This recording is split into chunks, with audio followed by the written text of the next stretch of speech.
Hello friends, मेरा नाम है Shahid Ansari and welcome back to my channel. आज हम बात करने वाले हैं वेस्ट बंगाल के लिए प्रोजेक्ट। बहुत सारे लोग जो हैं वेस्ट बंगाल से वो हमसे पूछते हैं कि सर वेस्ट बंगाल के बारे में प्रोजेक्ट बनाइए। देखिए, प्रोजेक्ट्स जो होते हैं वो रिपीटेडली निकलते रहते हैं और हम पूरी कोशिश करते हैं कि आप लोगों के लिए हर स्टेट, क्योंकि इस चैनल से सभी स्टेट के लोग जुड़े हुए हैं और हम सभी स्टेट की इन्फॉर्मेशन देते हैं।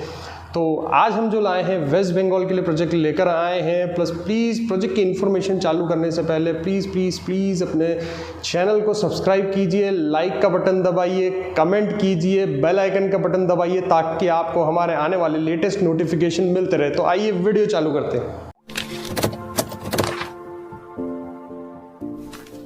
जैसे कि आप सब लोग देख सकते हैं स्क्रीन पर लिखा हुआ है West Bengal scheduled caste, scheduled tribes and other backward class development and finance corporation, ये एजेंसी का नाम है।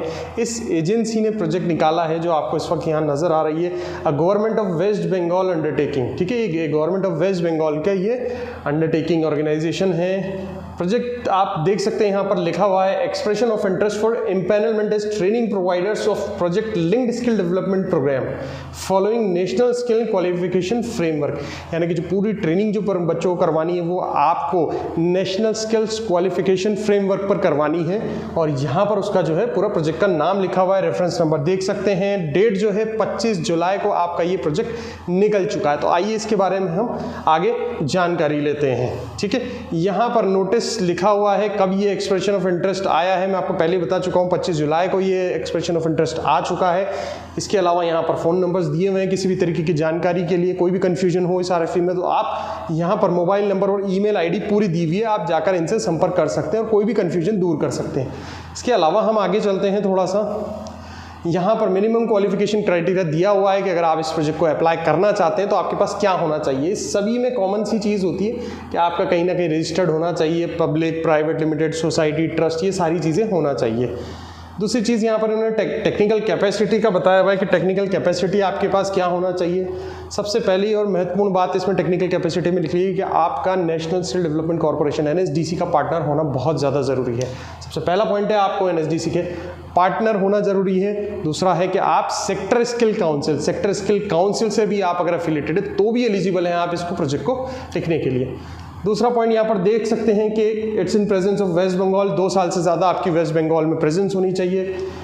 इस प्रोडक्ट पे आते हैं कि आपके पास कम से कम आपने 2500 कैंडिडेट्स की ट्रेनिंग करवाई हुई हो, ये आपके पास टेक्निकल कैपेसिटी में होना चाहिए। आगे हम बढ़ते हैं इसमें, आपके पास यहाँ पर during the last 5 financial year, ये सारी की सारी जो हैं इनके आपके पास रिकॉर्ड्स होने चाहिए। लास्ट 5 जो आपके पास फाइनेंशियल है कि आपने इसमें कितना ट्रेनिंग किया है, कितना प्लेसमेंट किया है और क्या टर्नओवर है आपका पूरा होना चाहिए। ठीक है, कम से कम providing employability sustainability to at least 2000 candidates in Turing इन्होंने बोला कम से कम आपने 2000 कैंडिडेट को आपने एम्प्लॉयमेंट की सस्टेनेबिलिटी प्रोवाइड कराई हो, ये 5 साल का आपको इसको रिकॉर्ड देना है। आपके पास कॉन्ट्रैक्ट्स होने चाहिए मैन पावर सप्लाई के, यानी लेटर ऑफ इंटेंट्स, यानी प्लेसमेंट जो हम लोग करवाते हैं बच्चों के, उनके आपके पास डॉक्यूमेंट्स होना चाहिए, कितनी कंपनी से आपके पास टाई अप है। ठीक है, और ये सारी चीज़ें आपके पास होनी चाहिए। फाइनेंशियल कैपेसिटी उन्होंने मांगा था application average turnover of at least 1 crore, 1 2 3 4 5 6 1 crore rupees हो रहे हैं, ये लिखा हुआ भी है यहाँ पर। और ये आपका ऑन ड्यूरिंग फाइनेंशियल 17 18 18 19 यानी 5 साल में आपका जो एनुअल एवरेज टर्नओवर होना चाहिए वो 1 करोड़ होना चाहिए। अगर 1 करोड़ नहीं है तो आप प्रोजेक्ट अप्लाई नहीं कर सकते, अगर है आपका तो प्रोजेक्ट अप्लाई कर सकते हो। ठीक है, आगे चलते हैं टेक्निकल प्रेजेंटेशन की और। कुछ टेक्निकल प्रेजेंटेशन किस तरीके से लेना है, आपके पास कैटेगरी है, रेंज है और मार्क्स है। आप सेल्फ एनालिसिस कर सकते हैं अपने आप को यहाँ पर कि आपके पास क्या क्या चीज़ें हैं और कितना मार्क्स है। ज़्यादा मार्क्स आएगा अगर आपको लगता है सेल्फ एनालिसिस में ज़्यादा अच्छा स्कोर कर रहे हैं तो ज़रूर आपको प्रोजेक्ट लगाना चाहिए। ठीक है, इसके अलावा हम देखते हैं एसएससी अप्रूव्ड सेंसर कितने हैं आपके पास, 3 से 6 हैं तो 5 मार्क्स, 7 से 10 है तो 7 मार्क्स। ठीक है, इस तरीके से average number of man power for each course in each district payroll, आपके पास कितना स्टाफ है उसके भी अलग मार्क्स दिए हुए। नंबर ऑफ कैंडिडेट्स कितने ट्रेन किए हुए हैं आपने लास्ट 5 ईयर्स में तो उसके भी यहाँ पर अलग मार्क्स दिए हुए आप देख सकते हैं। नंबर ऑफ गवर्नमेंट ऑर्डर्स कितने आपने यहाँ पर गवर्नमेंट ऑर्डर्स आपको वर्क ऑर्डर्स मिले हुए हैं। ठीक है, इसके अलावा मैन पावर सप्लाई आपने कितनी की हुई, प्लेसमेंट कितना करवाया उसका ही मार्क्स। तो पूरा एक आपको टेबल बना दिया है, टेक्निकल प्रेजेंटेशन का भी उन्होंने ये मार्क्स दे दिया है। ठीक है, तो पूरा टेबल बना दिया है जहाँ आप अपने सेल्फ एनालिसिस कर सकते हैं। आप अपने आप को सेल्फ एनालिसिस करके आप पता लगा सकते हैं कि आपका जो है ये प्रोजेक्ट जो है वो आप लगाना चाहिए या नहीं लगाना चाहिए। आइए हम देखते हैं सेक्टर्स जो है यहाँ पर इन्होंने बताए हुए हैं। सेक्टर्स यहाँ पर आपको ये दिख रहे हैं, ये बता सकते हैं यहाँ से लेके पूरा इन्होंने सेक्टर्स जो है आपको ये पूरा बता सकें कि इन सेक्टर्स में आप इस प्रोजेक्ट को लगा सकते हो, बच्चे को ट्रेंड कर सकते हैं। ठीक है, तो ये सारे सेक्टर्स हैं। Mode of submission of AI आप देख सकते हैं, इन्होंने बता दिया है कि आपको जो है हार्ड कॉपी में जो है जो ईओआई है वो सबमिट करना है, और उसका एड्रेस भी यहाँ पर दिया हुआ है। आप एड्रेस इसको देख सकते हैं, यहाँ पर एड्रेस में आपको थोड़ा सा अंडरलाइन भी कर देता हूँ। यहाँ पर लिखा हुआ है containing the above document should reach office of the corporation located at CF 217। ये जो मैंने अंडरलाइन किया है ये कोलकाता का एड्रेस है, जो आपको 3 बजे 11/8 यानी 11 अगस्त तक आपको यहाँ पर एप्लीकेशन पहुंच जाना चाहिए। ये एड्रेस है, आप ईओआई जाकर ईओआई में भी देख सकते हैं ये, और यहाँ पर आपको ये पहुंचाना है। ठीक है, पहले बता चुका हूँ 11 अगस्त इसकी लास्ट डेट है पहुंचाने की।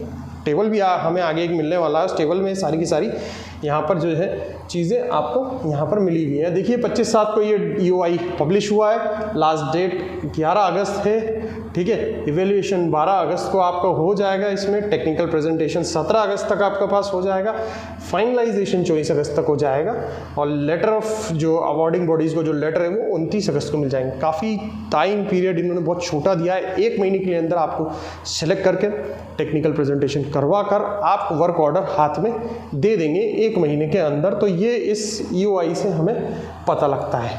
ठीक है, रोल्स एंड रिस्पॉन्सिबिलिटी हम सभी लोग जानते हैं, बार बार रिपीट करने की जरूरत नहीं है। इसमें आपको बोला हुआ है ट्रेनिंग सेंटर सेटअप करना है। यहाँ पर परफॉर्मेंस सिक्योरिटी की बात कर लेते हैं हम। परफॉर्मेंस सिक्योरिटी आपको 3% of the total value of the contract.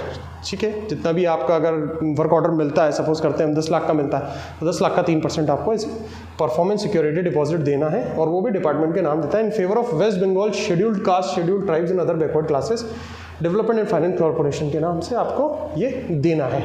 7 दिन के अंदर आपको मतलब जो है ये जमा कराना है, जैसे ही आपको कॉन्ट्रैक्ट का अवार्ड मिल जाता है। ठीक है, और थर्ड पॉइंट में वही बताया हुआ है, जैसे आपको सेंटर सेटअप करना है तो आपको एडवर्टाइजमेंट, पब्लिसिटी, मोबिलाइजेशन ये भी करना है। ठीक है, रजिस्ट्रेशन, रिसीविंग एप्लीकेशन, सारी के सारे जितने भी आपके पास रजिस्ट्रेशन आते हैं वो आपको यहाँ पर इस पोर्टल के थ्रू करना है। Standard format for the application will be available on the this, ये सारी चीज़ें यहाँ पर दी हुई हैं। ठीक है, तो इस तरीके का आपको ये सारे rules and responsibility, selection procedure यहाँ पर दिया हुआ है कि किस तरीके से आपको जो है कैंडिडेट्स को बुलाना है, काउंसलिंग करनी है, क्या एलिजिबिलिटी क्राइटेरिया आएगा और किस तरीके से आपको उनको सिलेक्शन करना है।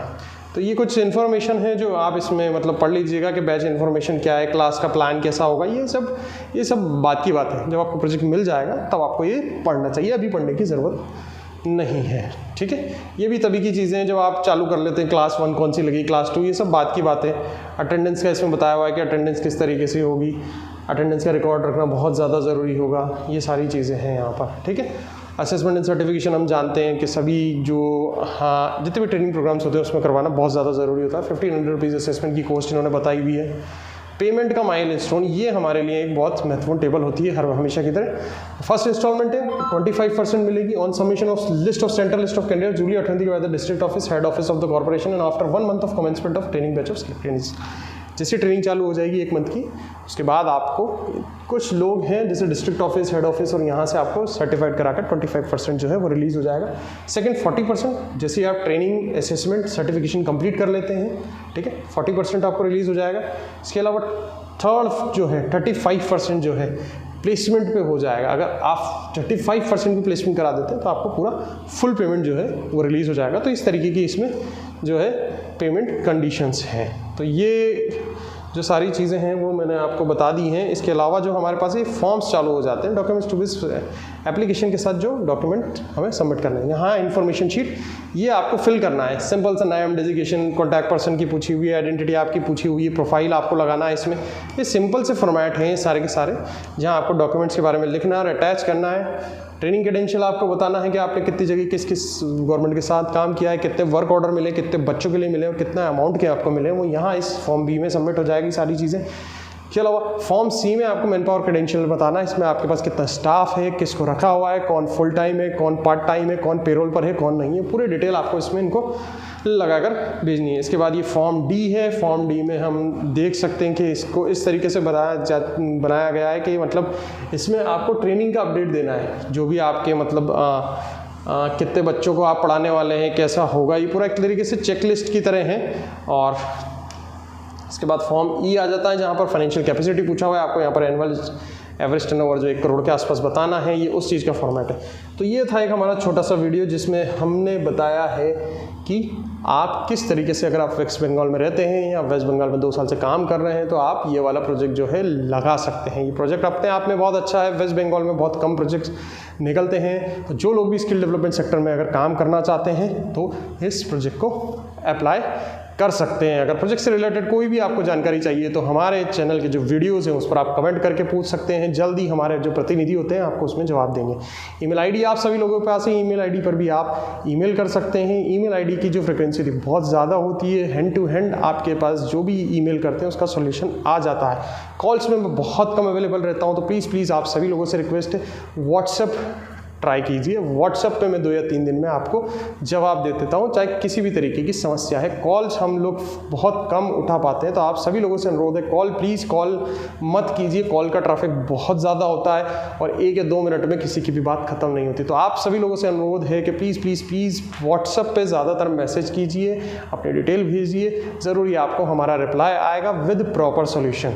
एक और ख़ास बात, ये जो हमारा चैनल चल रहा है ये B2B चल रहा है, यानी बिजनेस टू बिजनेस चल रहा है। ऐसे लोग जो ट्रेनिंग सेंटर चलाते हैं, एजुकेशन के सेंटर चलाते हैं, उन लोगों के लिए हम ये वाले वीडियोस बनाते हैं। ये वाला चैनल जो है हमारा वो स्टूडेंट के लिए बिल्कुल नहीं है। स्टूडेंट, अगर आप स्टूडेंट हैं और हमारे चैनल से जुड़े हुए हैं तो प्लीज़ जो हमारा स्टूडेंट वाला चैनल है कैरियर गाइडेंस एंड मोटिवेशन, आपको उस पर जाना चाहिए।